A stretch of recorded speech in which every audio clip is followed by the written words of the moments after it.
case briefs, and so much more. LSData's got what you're looking for.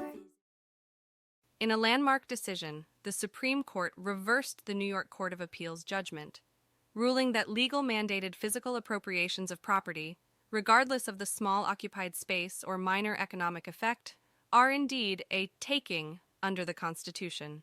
The state's regulatory powers, as the court underscored, must not extend to requiring landlords to acquiesce to third-party physical occupation. The ruling clarified that tenants do not possess enforceable property rights concerning cable TV installation, and the government cannot redefine property rights without proper compensation. Comparing this with historical precedent, the ruling emphasized property owners should expect compensation in similar situations.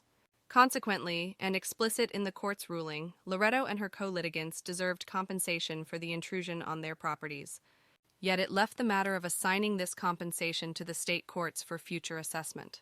To align with the new ruling, the case was remanded back to the state court for due proceedings. This significant verdict underscored the boundaries of governmental powers vis-a-vis personal property rights and sent a clean signal. Any permanent physical occupation accorded by public action is classified as a taking and should duly entitle the property owner to compensation. Undoubtedly, this clarification in the legal landscape merits an attentive gaze as it unravels implications for both property owners and public utilities providers moving forward. Case briefs, and so much more.